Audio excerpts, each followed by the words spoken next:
Hey there, we're the Westlaw Pirates and welcome to the show. We're here to share our thoughts on Northwestern athletics and college sports with thoughts and analysis from the visceral to the statistical.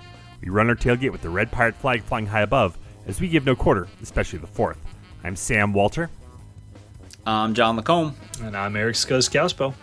We took a bit of a departure in our last episode as we kind of scrambled our non-conference slate around a little bit to talk about Eastern Illinois. But tonight we are here to talk about the season opener, the first game at the Lakeside Field. Let's go, baby. And that is a game that we are collectively terrified of. Miami, Ohio is a team that, by all accounts, may be one of the best teams in the MAC. And as we all know, Northwestern and non-conference MAC teams don't always go the way we want them to. But you want to hear a crazy stat? Hit me with a crazy stat. Miami leads the all-time series with Northwestern 7-3. Seriously? Including 4-2 straight up and 5-1 against the spread since '95. Oh my god! I think they have the most recent win in the series too, I believe. Yep. Yeah. Oh yeah. In 22, 2 years ago. Yep. So, John, tell us about the Red Hawk defense. Yeah, it's like we've now that we started off on that good note, right? I mean, it's like that it is good that we started there, just to reference the fact that, like, just so everyone's aware, Miami of Ohio owns this series in every conceivable way, including having the most recent win. Like, it's more than just us playing a MAC team. It's like we need to leverage our talent advantage and go out on the lake and win this one, because we need to reverse the narrative relative to these two teams. And from where I sit, looking at the Miami of Ohio defense, that is going to be a very, very tricky task. This was an awesome defensive football team last year. So, yes, they lost 38-3 to Miami of Florida to open the season, but then they didn't give up 30 points to another team all season. They held teams to 16 or fewer points 8 times. And if they had played the same washed Miami of Florida team that Rutgers got to play during bowl season, Miami either wins that game or they come really close to winning. They were a great football team. And by the way, right, I think like a lot of people have this as the best team in the MAC this year. And we talked about this 2 years ago when we previewed Miami. So in the portal era, MAC teams get absolutely decimated every year, and they have to do these complete roster overhauls year to year, at least relative to like their impact players. And if you look at it through that lens, this Miami defense is basically as solid as an oak. So yes, they lost their best defensive player, defensive end Caden Woolard, to Oklahoma. But first of all, like, this is where you should stop and realize, like, Miami's best defensive player from last year is at Oklahoma now. This is the era that we live in, okay? But he wasn't the only one. Miami had a lot of good defensive players, and they did not lose all of the rest of them. So at the other defensive end spot, the Red Hawks have an excellent pass rush specialist in Brian Ugwu. And an interesting guy here, because for a point of reference on him, Ugwu was a guy who was recruited but not offered by Northwestern. And then he went to Rutgers and he was academic all Big Ten. And then he transferred to Miami and he's been awesome. So, i.e., this is a guy who would absolutely fit right in at Northwestern. And that was probably something that was considered at some point. But linebacker is where Miami's bread is really buttered. So they have an excellent defensive coordinator in Bill Brecken, and he employs a 4-2-5 defense that asks a ton of the two linebackers, and he has two dudes right in the middle of this system right now running it like absolute aces. Matt Salopek and Ty Wise combined for a ludicrous 266 tackles last year, to go with 17.5 tackles for loss and 8 sacks. Make no mistake, both of these guys could be starting in the Big Ten right now. They stayed by choice to take another shot at a MAC title with this sweet-ass defense that Miami has. And here's kind of the huge problem looming over this. The character of this defense is so similar to the Rutgers defense we faced at the start of last season. Okay? Can you protect your quarterback and can you throw on it? Sure, you can. Can you find an advantage in the trenches? Maybe. And this goes to how much we need to have this offensive line situation settled at the start of the season. But understand that this is a well-coached defense that is stacked at linebacker, just like Rutgers was last season.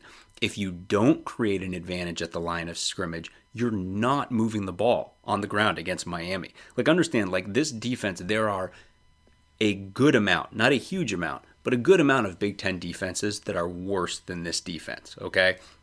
And I think, not to massively put the cart before the horse here, but we're all familiar with the fact, we just talked about it when we talked about Big Ten Media Days, that Northwestern, we're not going to call the quarterback situation unsettled, but we don't know exactly what it's going to be, right? It's going to be certainly the first real experience for a quarterback in a Northwestern uniform, like likely in this game, right? And you're putting them right out against this defense that is, if things are not working from the quarterback position and the pass game is not working, there are going to be problems here. We need to throw well to win this game, and we need to do all those things and get this series headed back in the right direction. Which is so interesting, especially when you listen to what Braun had to say at Media Day, where we're looking at a real run-first offense. How is that going to fit in with the narrative that you're looking at?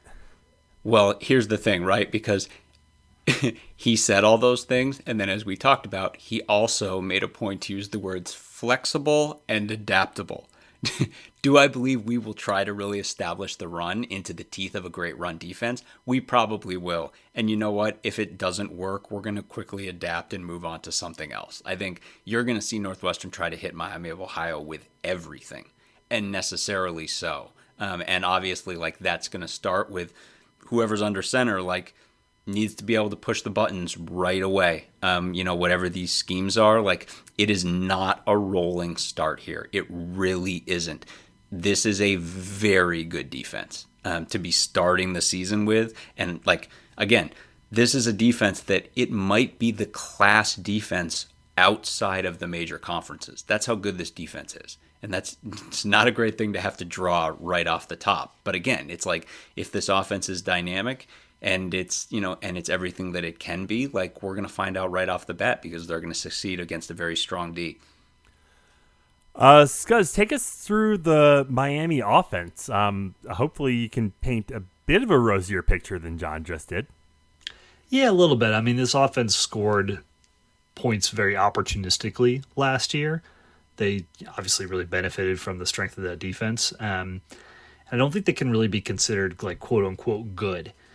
They won 11 games, averaging 158 rushing yards per game and 165 passing yards per game. Barely over 300 yards offense per game. That's Iowa style right there. Yeah. And on top of that is a tale of two halves in the season. So the first 8 games, their best quarterback, Brett Gabbert, was healthy. He averaged over 200 yards per game passing. But when you take away, like, a massive rushing day they had against Delaware State, the ground game was barely over 100 yards per game. After Gabbert got hurt in the last 5 games of the season, the passing and rushing focus flipped. They attempted less than 20 passes per game and ran more than 40 most weeks, and they eclipsed 180 yards rushing each week, save one.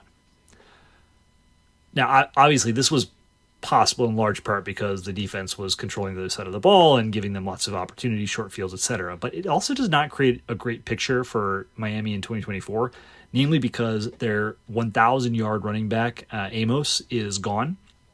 They also lost their top wide receiver, who led the team in receiving by a mile, really, despite missing 4 games to injury. But what they do have back is Brett Gabbert. He is entering year 6. We were anticipating him as a difficult matchup for Northwestern all the way back in 2022. At that time, he was coming off what was still the best of his now 5 seasons at Miami. A quick primer in year 1, he was good. Year 2 was COVID. They only played 3 games. Year 3, he was really good. Year 4, he was hurt, and we lost to the backup. And then last year, year 5, he was really good again before getting injured.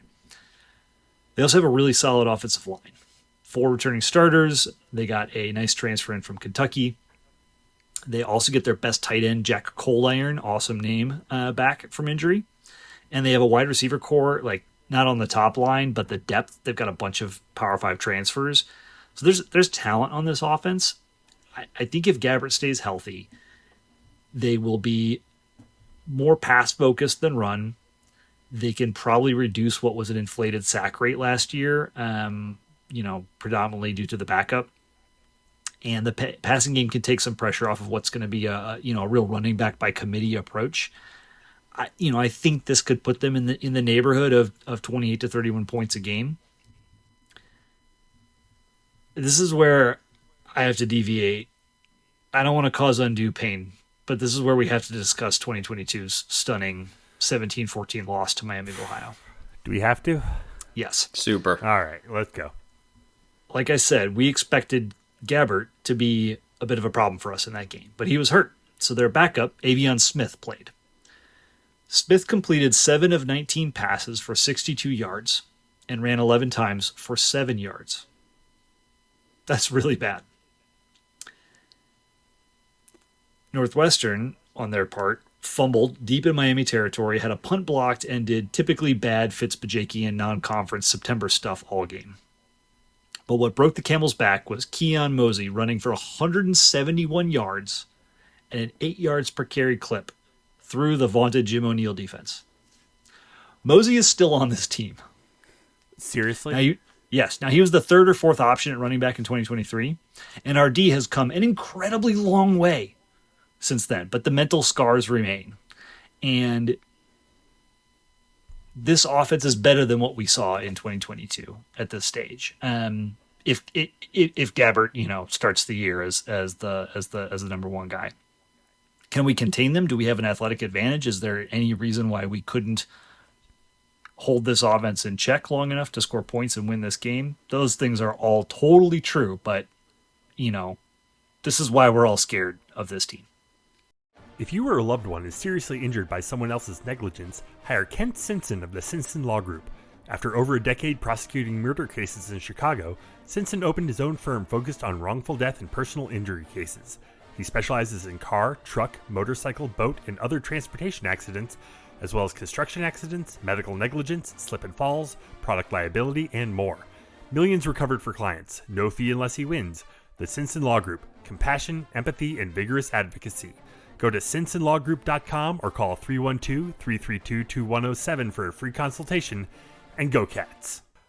So, normally, we would run through the entire schedule. I don't want to go through it line by line, but I do want to highlight a couple things. Obviously, opening up the season at Northwestern, they then get a bye week before hosting Cincinnati and then going to Notre Dame before going into their conference schedule. That's a brutal non-conference schedule for them. That's a non-conference from the Scouspo personal playbook. Yeah, right.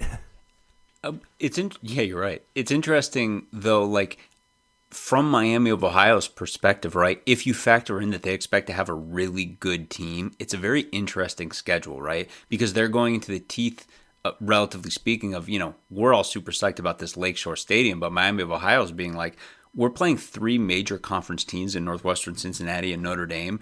And by this random set of luck, we get one of those games at home, Cincinnati, and then the other one, Northwestern's only going to have 15,000 fans in the stands. Now, we're all planning on making that an awesome environment for our football team. But I think from Miami's perspective, they're looking at this from an opportunity perspective. Well, no students at that stage, right? Or right. On August 31st. Yeah, not in August, yeah. Right. On the flip side, though, and Scuzz made this point earlier, there are a bunch of guys on this defense. Xander Mueller was there for that Miami of Ohio game. All of these defensive line guys were there for that Miami of Ohio game. They remember.